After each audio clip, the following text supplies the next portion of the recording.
remember when I got the very first prototype, and I started. Well, actually, I had to do some debugging in my lab to get some aspects of it to work right. But once I did, and I said, okay, it's time to go listen to this, and I put it in my system, and I says, whoa, this sounded exceedingly, amazingly good right off the bat. And I was just, my God, this thing is better than I thought it was going to be.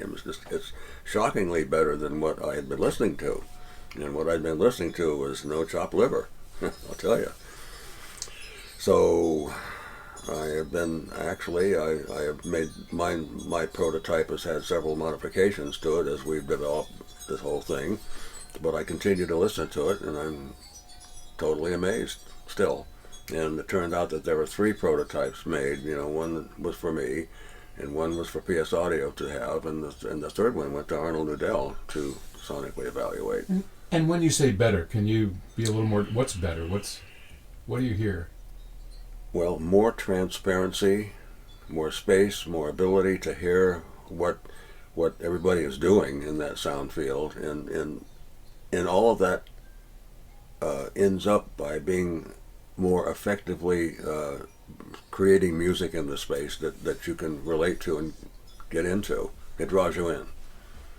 And what was really interesting about the bass is when I visited Arnold Nudell, which I've been doing kind of regularly every summer, I brought up this preamp.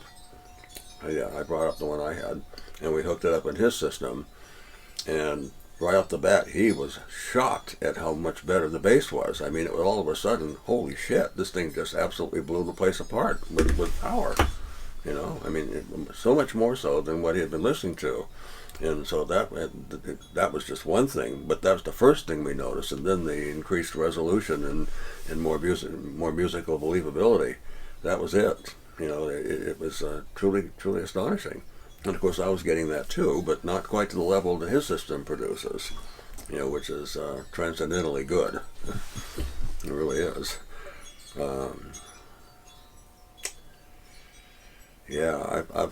I've fooled a lot with solid state preamps on and off too, but I haven't owned very many that belong to other people, or I should say designed by other manufacturers. Had a few things I've built myself. But mostly it's vacuum tubes. It comes right down to it that those are kind of necessary to get musical believability in mine and considerably other people's opinions. And so that's why this BHK signature preamplifier has got that wonderful vacuum tube in it. Well, another thing about those vacuum tubes, the tube that was designed for it to be used is one of the 6922 family of tubes, which has a whole bunch of different ones that are varying in their sound quality. But the tube that we had used in the BHK signature amplifier, which is one that you can presently buy and they're made, didn't quite sound as good as we wanted in the preamplifier. So we found a new old stock type that we found that the best one of that variety was a Tunstram 7DJ8. That really made the preamp sing. But then we said, good Lord, what have we got? We can't buy those. They're too expensive, and we have to find something like the one in the power amplifier that we can use, that we can buy, that sounds as close to that one type that we can get. And we searched, somehow we got, I don't know where it came from actually, the notion of a 12AU7, which is a 12-volt heater tube.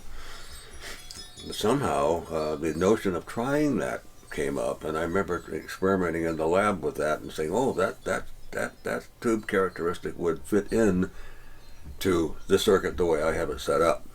And so Arnold did some research on 12AU7s that you can currently buy, and he got a number of them, and we arranged his preamp to run those tubes.